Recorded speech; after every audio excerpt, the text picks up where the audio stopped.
Well, hello everyone. Good morning, good afternoon, good evening, wherever you are in the world. My name is Jason Levine, and thank you so much for joining me today for the Monday Creative Kickoff. We're going to groove our way through a Monday again and, get you started to kick off your creative week, whatever your creative discipline may be. So as always, we're coming to you live across Behance, Adobe Live, X, LinkedIn, and YouTube, as well as Twitch. So thank you so much for joining on all the aforementioned channels. Hope you all had a great weekend. So much going on in the world of video and production. And, we kicked off this series a few weeks ago with, how has AI changed your creativity? And we kind of went into some of the tools in Premiere and After Effects. And, of course, periodically on the stream here, we've talked about, obviously, the incredible innovations that we brought to the communities just about a year ago with Firefly, Gen Fill, and Gen Expand, and Photoshop. I mean, I can speak personally that that's kind of completely changed the way that I just, particularly when restoring old photos and doing things and trying to get creative with photos that, didn't get the framing quite right the first time around. And then in the last week and a half or so, Sora hits the scene and, I don't know, kind of changes the whole game for everybody, or at least the perception of the game as it stands today. So I'm really curious in the chats, what are your thoughts on that? Have you seen the stuff coming out of Sora? Have you seen the video? Have you, what's your take on it? Really curious. It's been, obviously there's been, a variety of mixed reactions. Most of them, of course, initially just shock and awe. And I'm sure by now, many of you, if not all of you, have seen the comparisons to just a year ago with the infamous, Will Smith eating spaghetti clip, which is on an Adult Swim level horrifying. And then you look at today, what they're doing, and there was this clip going around is it a week ago or 2 weeks ago? Now, I've just lost track of time. It's like a woman filming on either an overground train or I don't know exactly what it is, which is in and of itself no big deal. She's shooting out of a window, but then she goes into like a tunnel or something. You see her reflection in the window filming out, and that's just one of those wow kind of crazy moments. So very curious what you all think about that. If you have thoughts about that, if you don't, okay. So we're gonna say a couple shouts here. Let's see, we've got a bunch of people joining. Let's go into our various chats. Bear with me here for a second as I get back into this all. So I see we've got Bradley Smith and CJ, Megagarg, Cody Bear, Z by HP, Barbara, Tim. How's it going, everybody? Thanks so much for joining on a Monday. Nice to see you all. Okay, so, no one's commenting about Sora. Lorianne, hello. How are you doing? Nice to see you on YouTube. Thank you so much. Yeah, it's interesting because obviously, as we continue to evaluate different types of, AI-assisted workflows and then different generative workflows, and, seemingly every day something new is creeping up and popping out, and there's always kinds of crazy reactions initially. But it's always interesting to take a kind of step back and then see days later what the reactions are. And it's it's great, but is it everything? And there's still a lot of fear and trepidation about jobs in the industry, and then you look at some things, you're like, well, still need the guidance of a human hand in many cases at some point in time. I see Beth is like, I haven't checked it out yet. Oh, Megagarg is saying it's great, but the human touch is missing. Yeah, no, exactly. I mean, in some cases, maybe not always. I know I saw a clip yesterday, and it was like a Formula One racer or something to that.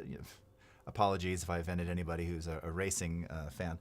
But yeah, it was kind of one of those sort of crazy, amazing looking pieces of video, and you're like, wow, this is, how would I otherwise shoot this if I didn't have a press pass to, the Grand Prix?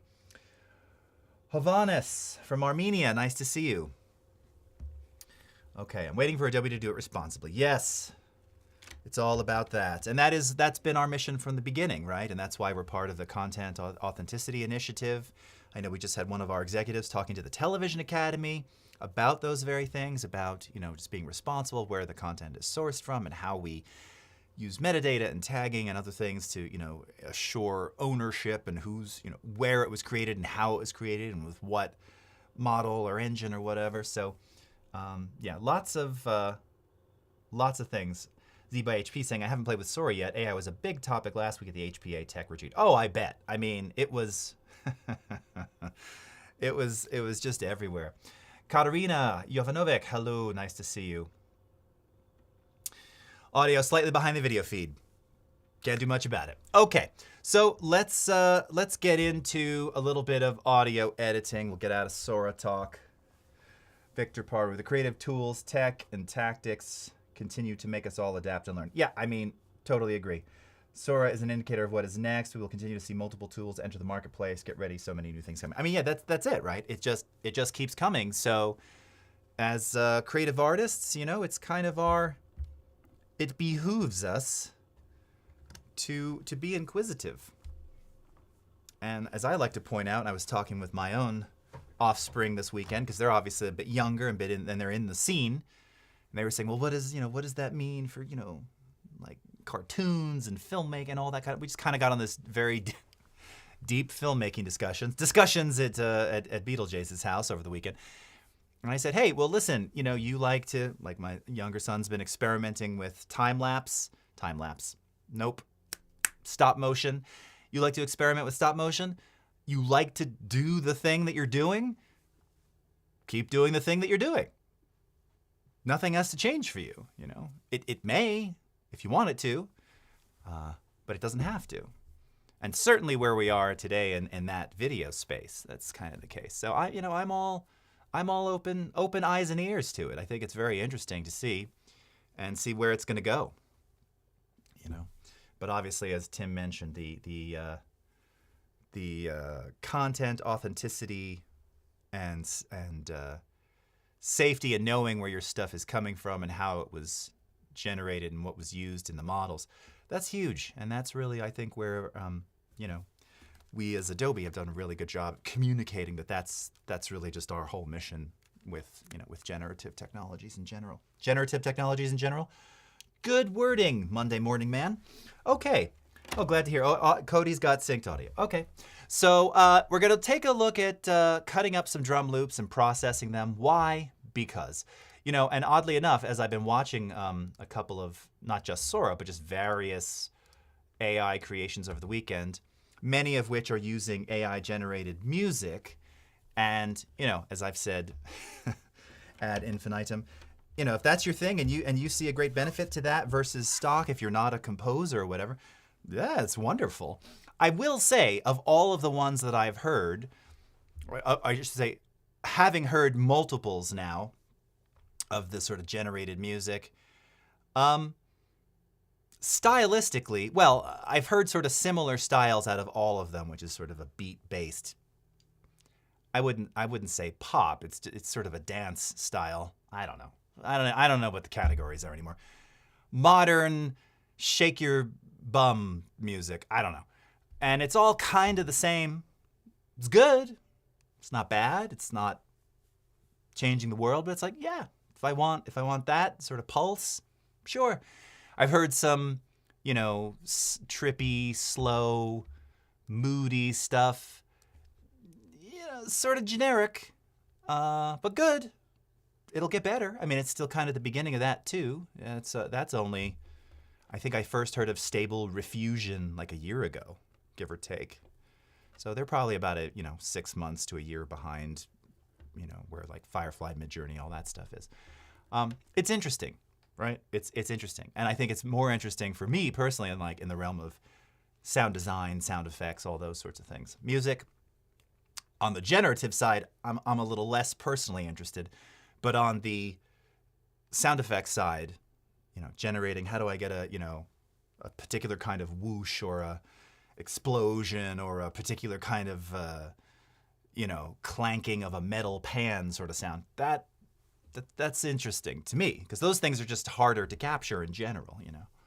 Make the sound of a lightsaber. Well, we know where they'd sort that though. Okay, so let's go ahead and check it out. Modern shake your bum music. Thank you, Cody. We're gonna clip that now. That'll be my social post for the week. says the composer. Okay, so this is a session recorded. This is just drums. Since I began kind of just doing tests with the very kit that I played on a few weeks ago. By the way, I was going to play for you today, but they're doing some massive construction outside, and despite having soundproofing even in the walls, there was just some stuff bleeding into the mics. I wasn't loving it, so more just stuff we could have filtered out, but I didn't want to bother. It was kind of throwing me off, so we're not doing that. We're just going to take a look at some of these. So I'm just going to play some of this through, and the idea here is I'm going to show you just a couple of things. If you're wanting to create, and this was my point of mentioning the generated music, most of it's just being used as underscore. It's just stuff in the background. You're not really meant to pay attention to it. And you could do that with really just simple drum grooves, drum patterns. And, with just a couple of simple mixing techniques, you can make a drum groove just sound really cool. Now, we don't have a looping engine in Audition that allows you to change tempo and things easily, but you can still make loops and then loop them for multiple bars or, whatever duration. You could also use things like Remix to adjust duration, but probably wouldn't have to do that with just a drum groove. Anyway, let's take a listen to this particular one and see what this sounds like here. It's kind of a loose snare.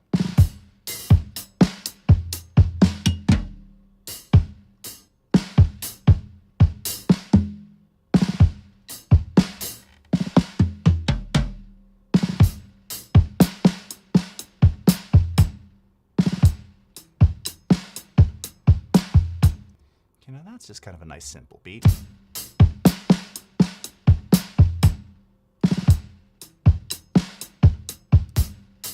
right, so let's zoom in on here. Now, one of the nice things about, and I say this all the time, about the Audition UI is that it's really accurate. So if you ever struggle with having like clips, oh, there's a little UI bug. If you ever struggle with having sort of clipped beginnings and endings, you can see here right where the next attack of the kick drum lives, and I'm just selected right before that.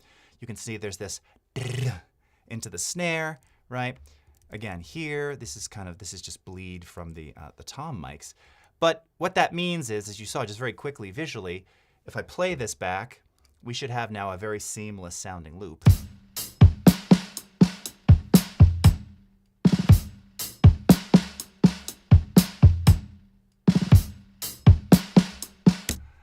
And Ziba, do I have towels on the drums? Yes, because this is my Ringo Abbey Road kit, as mentioned. So yes, they are toweled. Now this is before I tightened up and toweled the snare. So this is from a couple weeks ago. But yeah, I'll let you hear the full towel in a second. So brilliant. And identically tuned and mic'd, including some of the same vintage mics. I've already gone through this rant. I get too excited by it.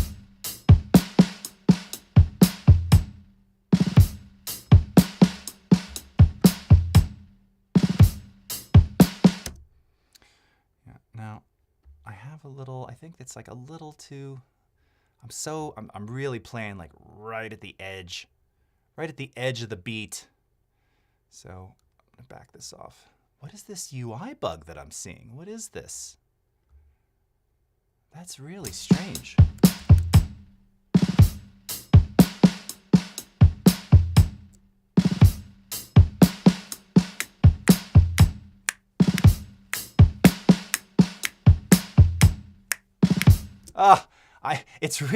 I'm really pulling it behind the beat there. Okay, that's fine. I can dig it. So here's what we're gonna do. What I'll typically do with something like this is I want to add a little bit of maybe ambience to something like a snare or some other part of the kit. So as I've done many times here, I created a stereo bus that says drum room, not drum roo. Here, I'll just remove the space because that's gonna drive me crazy. Oh, you still can't see it. What? Really? I could see floor tom, but I can't see drum room? Okay, sure, whatever. That's on its own bus. By the way, you can create those buses simply by going to the associated channel strip under the sends and create a bus there. You can also do it via the multi-track menu, add stereo bus. So as always, lots of ways to do the same thing. And then on said bus, I have placed a stereo reverb So if I want to enable a little bit of that for a snare, I just come over here, turn on send 1, and then go ahead and add drum room, not to be confused with drumroo, and add it directly to the snare. And then we have the controls that we've talked about many times, which is pre-fader, post-fader. If you do post-fader, this will allow the reverb to follow the fader of the snare. So if I add reverb, so here we can do post-fader first, and it's pretty subtle because I'm not really hitting the snare a lot here, but let's take a quick listen. I'll just crank this up a bit and see what we've got. That's nice.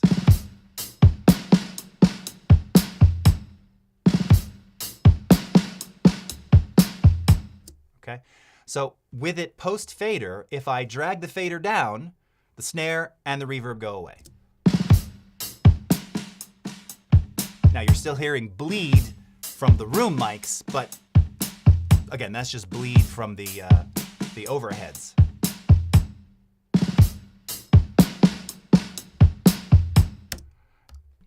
Which means that I'm sending the signal of the snare to the reverb before the fader here. If I drop the snare fader, the reverb of the snare will still be there.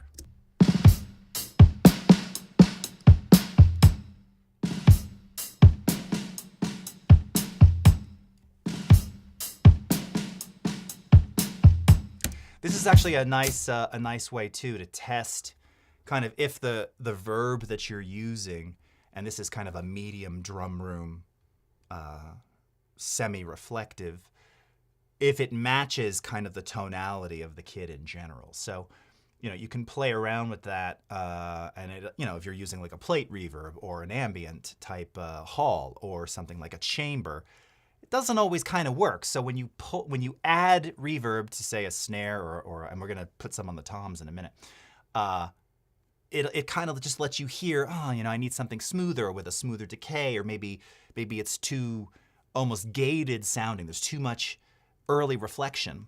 It's just a good way to test things out. This is getting super nerdy here, but if you're trying to mix kind of the ultimate drum groove, that's one way to do it.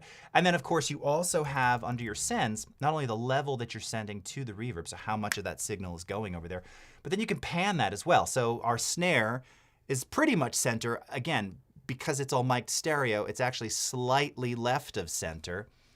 And you can even see I have that here too. I've even panned it that way. I like to reproduce drums as if I'm sitting at the kit. That's how I mix them, exactly as they are kind of in my space. So I do the same thing here. So we could technically have the reverb offset, so we could have it echoing somewhere else. Now it's on the right side. That's a kind of late 60s, 70s technique.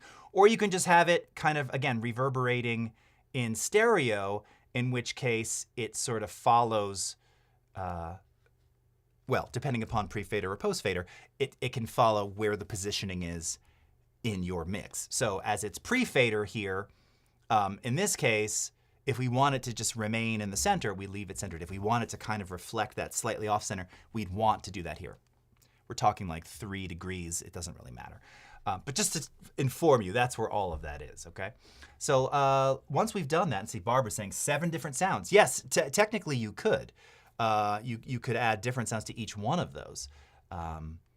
Different reverbs to each drum if you so desired. And we're gonna do that in just a second. Fat snare, yeah, it's pretty fat. It's just, it was very loose. I had to do a bunch of work. I wound up having to replace one of the snares on there. It was kind of a drag. And then did some other taping to get it, you'll see, tighter in a moment. So I like this.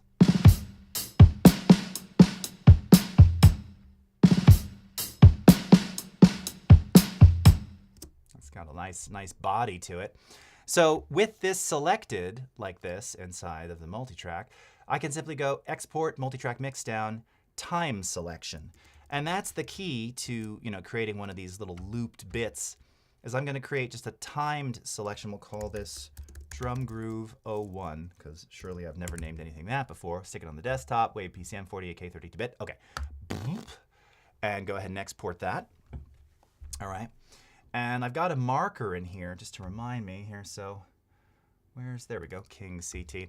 So I'm going to mix this one down as well. So now I still have that snare that snare reverb applied. But this time, this is that groove that I recorded live on stream a couple weeks ago. Listen to this, Z, because this is full toweled Titan snare, and it's fat AF, fat with a PH. For why even bother trying to be hip? Okay, here we go.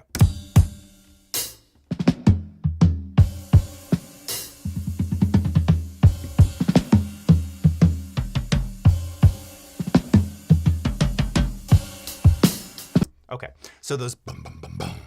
Now again, that's a really fat toweled floor tom, and I don't have anything gated here. Sorry, I don't have any gates applied to any of the mics. Everything is open.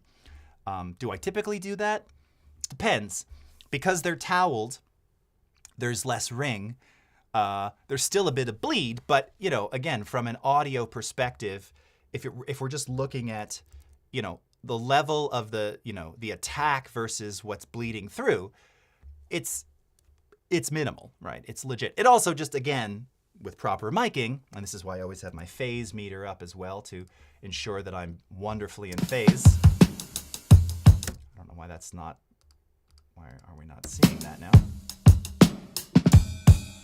I'm not seeing frequency analysis either. For heaven's sake, what's happening in this build? What is happening?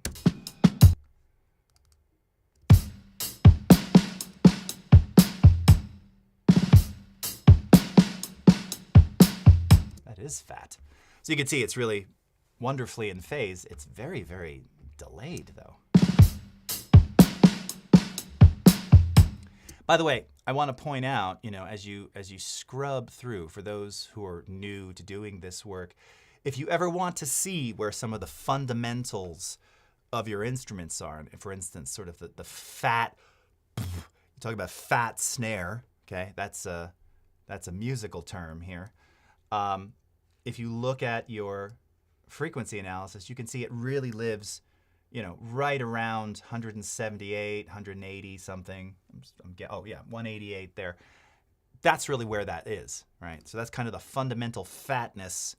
And that's why you got to watch the octave above that, let's say 340, 360, because it can take up too much space. So you'll often not touch 200, 150 on a snare, because that's kind of where that fat is, particularly when it's toweled. But 360, 380, you might dip a little because you want to carve out that space, So you got to watch kind of the octaves of where these things live. Thank you, Cody. And similarly, now I'm using a vintage AKG D12E microphone on the kick. And that, unlike kind of more modern kicks, its fundamental is right about 100 hertz, okay? So we're kind of used to today that 60 hertz kick drum. That's kind of that's sort of the emulation of the TR-808 is like, a clipped 60 hertz generated tone, effectively. Maybe it's a little bit lower, but 60, 63 is usually the standard. Older mics, older vintage mics, it technically picks up below that, but really the sort of fundamental of where that mic shines is right around 100. So if you're trying to go for a very modern, clicky kick sound, you're not going to use that microphone, all right? But let's go back to this one here. Oh, look at that. And the frequency analysis came back, and so did phase. All right, now let's add another bus, because we're going to put some on the floor tom. I see we've got like 2 minutes here. My God. The half hour just goes, friends. And let's do floor verb. And we're going to go back to our, let's go native on this one. Go studio reverb. And let's go to something like, let's use our Great Hall. It's going to be very dark, but that's okay. And we're going to do pre-fader with this as well. No dry, all wet. Let's drop this down. And I'm just going to highlight this section down here where I'm hitting the floor toms.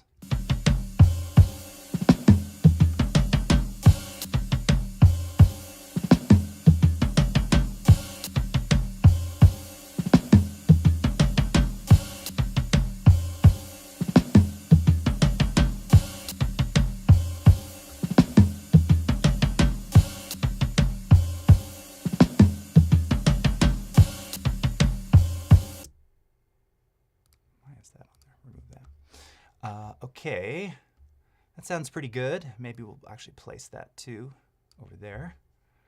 All right, let's take a quick listen here. Oh, and we're almost out of time.